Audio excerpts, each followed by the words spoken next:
അയ്യോ വണക്കം. കഴിഞ്ഞ ദിവസം നമ്മുടെ രാജീവ് ചന്ദ്രശേഖരനോട് മുട്ടാൻ പോയ, അതായത് BJPയുടെ സംസ്ഥാന പ്രസിഡൻ്റായിട്ടുള്ള രാജീവ് ചന്ദ്രശേഖരനോട് മുട്ടാൻ പോയ നമ്മുടെ കൈരളി റിപ്പോർട്ടറിൻ്റെ അവസ്ഥ കാണണമായിരുന്നു. അതിഭീകരമായിരുന്നു കൈരളി റിപ്പോർട്ടറിൻ്റെ അവസ്ഥ എന്ന് പറയുന്നത്. എക്കും പൊക്കും അറിഞ്ഞുകൂടാതെ പോയാൽ ഇങ്ങനെയൊക്കെ സംഭവിക്കും എന്നുള്ളതിൻ്റെ ഒരു ക്ലാസിക് ഉദാഹരണമായിരുന്നു കഴിഞ്ഞ ദിവസം നമുക്ക് കാണാനായിട്ട് സാധിച്ചത്.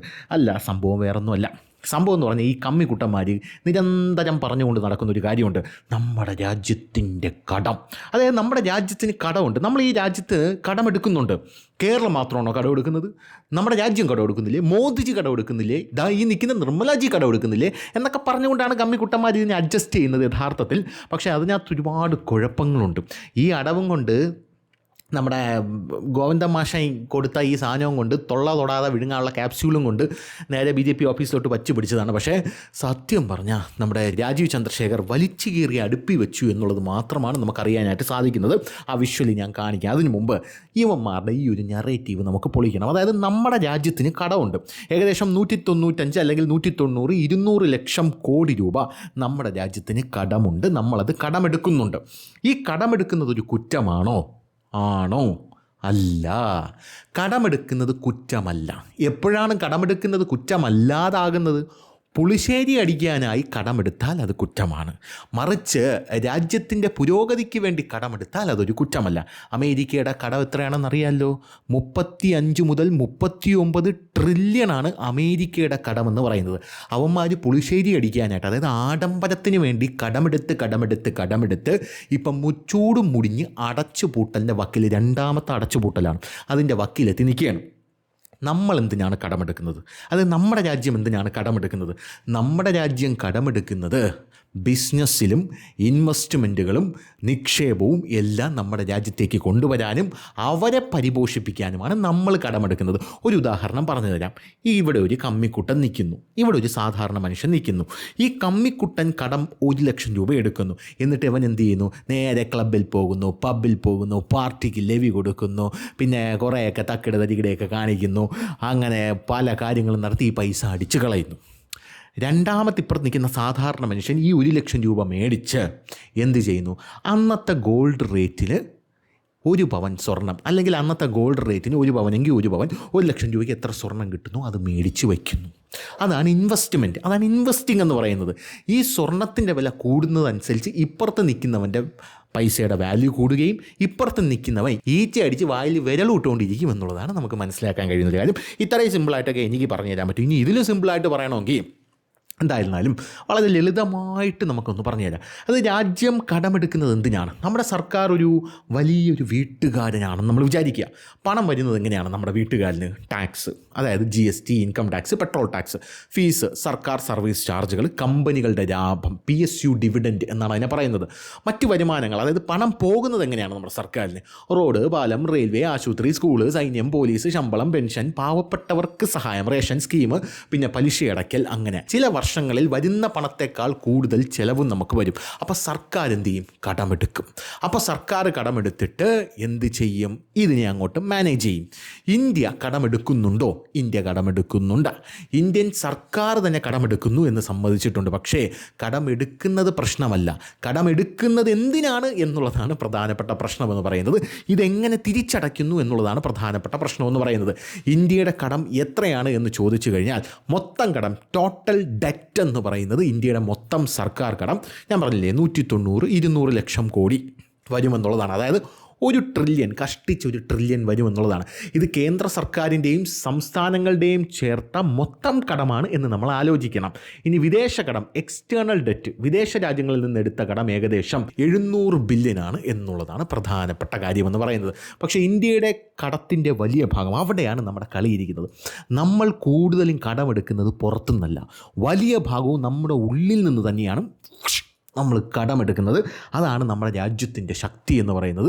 ഇന്ത്യക്കുള്ളിൽ, അതായത് നമ്മുടെ ബാങ്ക്, LIC, EPF പോലുള്ള ഫണ്ടുകളിൽ മുതലാണ് നമ്മൾ എന്ത് ചെയ്യുന്നത്? കടമെടുക്കുന്നത്. സർക്കാർ കടം എടുത്ത പണം എന്ത് ചെയ്യുന്നു? ഇത് നമുക്ക് രണ്ടായിട്ട് തിരിക്കാം. ഒന്ന്, നല്ല കടമുണ്ട്, അതായത് ഗുഡ് ഡെറ്റ് എന്ന് പറഞ്ഞ ഡെറ്റുണ്ട്. ഇതെടുത്താൽ രാജ്യം വളരും. ഹൈവേ, മെട്രോ, റെയിൽവേ, തുറമുഖം, വിമാനത്താവളം, പവർ പ്ലാന്റ്, ഡിജിറ്റൽ സിസ്റ്റം, ഇതൊക്കെയാണ്. ഇപ്പം വിഴിഞ്ഞം തുറമുഖത്തിന് വേണ്ടി സർക്കാർ കടമെടുക്കുകയാണ്. ആ തുറമുഖം വരുന്നു, തുറമുഖം വന്നിട്ട് അവിടെ മദർ പോർട്ടാവുന്നു, അവിടെ പല പല നിക്ഷേപങ്ങൾ വരുന്നു, പല പല ആൾക്കാർ വരുന്നു, രാജ്യത്തിൻ്റെ വരുമാനം കൊടുക്കുന്നു, നമ്മൾ കടം വീട്ടുന്നു. ഇതാണ് നിക്ഷേപം എന്ന് പറയുന്നത്. ഇതിലൂടെ രാജ്യത്ത് ജോലി ബിസിനസ് വരുമാനം കൂടും, അപ്പോൾ ടാക്സ് വരുമാനം കൂടും, കടം തിരിച്ചടയ്ക്കാനും പറ്റും. അപ്പോൾ ഇതാണ് നിലവിൽ ഇന്ത്യ ചെയ്യുന്ന കാര്യം, വികസനത്തിനുള്ള കടം. ഇനി രണ്ടാമത് അപകടം പിടിച്ച കടം, അതാണ് ബാഡ് ഡെറ്റ് എന്ന് പറയുന്നത്. ഇതിൻ്റെ നേരെ ഓപ്പോസിറ്റാണ് ബാഡ് ഡെറ്റ് എന്ന് പറയുന്നത്. അതിന് ഞാൻ കൂടുതൽ പറഞ്ഞു തരേണ്ട ആവശ്യമില്ലല്ലോ. അതായത് കടമെടുക്കുക, എന്നിട്ട് എന്ത് ചെയ്യുക, കുറേ അടിച്ചു മാറ്റുക, കുറേ എന്ത് ചെയ്യുക, ഫ്രീ ആയിട്ട് ജനങ്ങൾക്ക് കൊടുക്കുക, ജനങ്ങളെ പറ്റിക്കാനും അടുത്ത തിരഞ്ഞെടുപ്പിൽ വരാനും ജനങ്ങൾക്ക് കൊടുക്കുക. പിന്നെ കുറേ എന്ത് ചെയ്യുക, പാവപ്പെട്ട ജനങ്ങൾക്ക് എന്ത് ചെയ്യുക, വെറുതെ പൈസയായിട്ട് കൊടുക്കുക. ഇതാണ് നമ്മുടെ സർക്കാർ ചെയ്യുന്ന ഒരു കാര്യം. ഇതിനെ ഫ്രീ ബി എന്നാണ് പറയുന്നത്. അങ്ങനെ കടമെടുത്ത് ചെയ്ത് കഴിഞ്ഞാൽ എന്ത് സംഭവിക്കും, രാജ്യം മുടിയും. അതാണ് കേരളം ചെയ്തുകൊണ്ടിരിക്കുന്നത്. കേരളം വീണ്ടും വീണ്ടും ഇങ്ങനെ കടമെടുത്ത് ശമ്പളം കൊടുത്തുകൊണ്ടിരിക്കുന്നത്, ശമ്പളമൊക്കെ ഇങ്ങനെ കൊടുത്തുകൊണ്ടിരിക്കുന്നത് കടമെടുത്ത്. അങ്ങനെ ശമ്പളത്തിനുള്ള വരവ് അവിടെ നിന്നുണ്ടോ, അതില്ല എന്നുള്ളതാണ് വേറൊരു കാര്യം.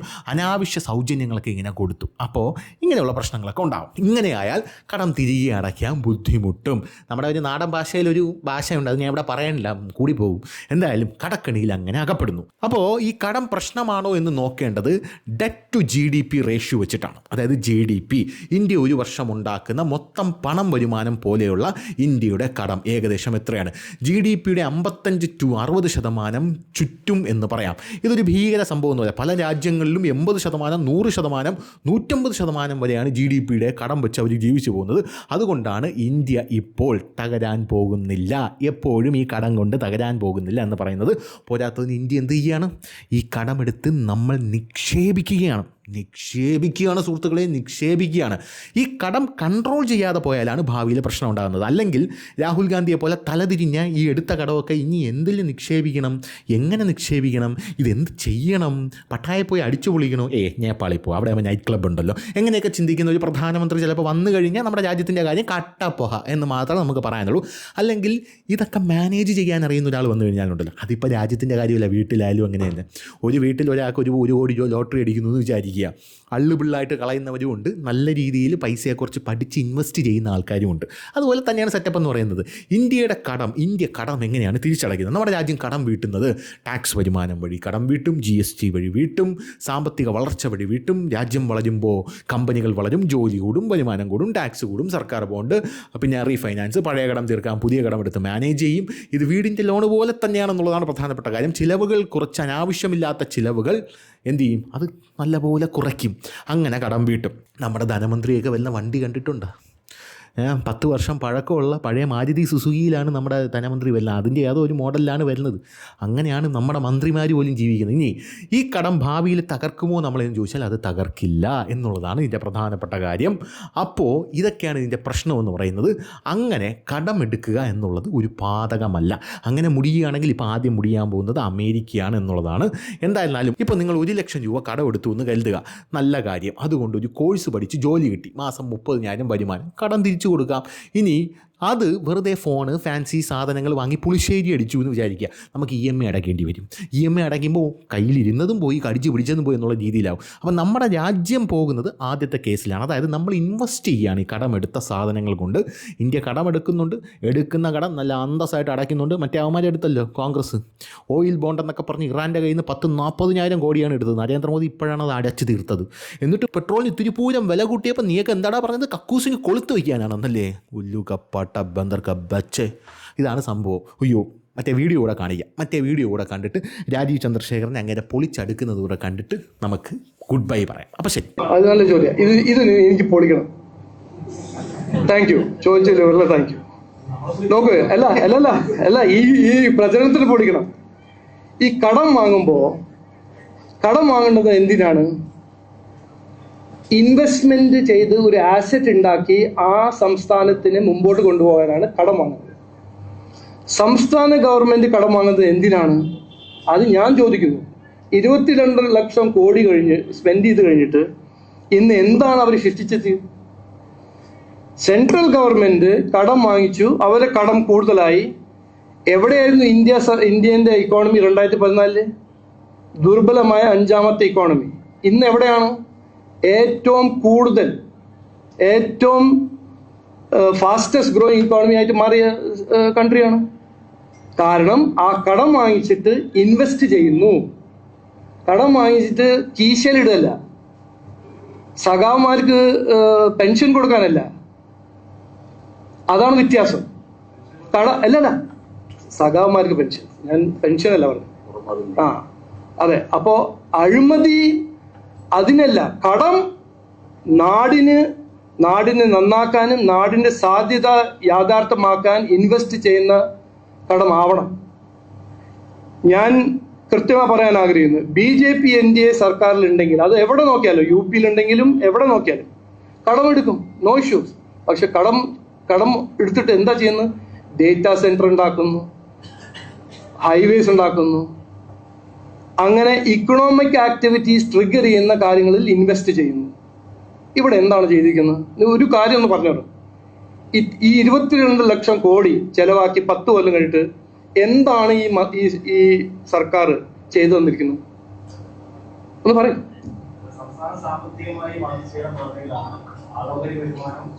അല്ല, തൊഴിലും വിലക്കയറ്റം ഡിപ്പാർട്ട്മെന്റില് അവര് എന്ത് ചെയ്തു പറയൂ. ഒന്നും ചെയ്തിട്ടില്ല. കടം എടുക്കുന്നത് ഒരു തെറ്റൊന്നല്ല. കടം എങ്ങനെയാണ് ഉപയോഗിക്കുന്നതാണ്, അതാണ് കഴിവ് അല്ലെങ്കിൽ കഴിവില്ലായ്മ, അതാണ് താല്പര്യം, അല്ലെങ്കിൽ എന്താണ് നിങ്ങളുടെ ഒബ്ജക്റ്റ്. ഇവരെ കടം വാങ്ങിച്ചിട്ട്, കർണാടകയിലും കടം വാങ്ങുന്നുണ്ടല്ലോ. കടം വാങ്ങിച്ചിട്ട് ആരുടെ കീശയിലാണ് പോകുന്നത്? DK ശിവകുമാറിന്റെ കീശയിലാണ് പോകുന്നത്. അതല്ല കടം വാങ്ങിച്ചിട്ട് ചെയ്യേണ്ടത്. ജനങ്ങളുടെ ജീവിതത്തിൽ വ്യത്യാസം കൊണ്ടുവരണം, ജനങ്ങൾക്ക് തൊഴിൽ കൊണ്ടുപോകണം, ജനങ്ങളുടെ വിലക്കയറ്റം പരിഹരിക്കണം. ഇതാണ് കടമെടുത്ത് ഭരിക്കുന്ന ഒരു സർക്കാരിന്റെ ഒരു കടമ.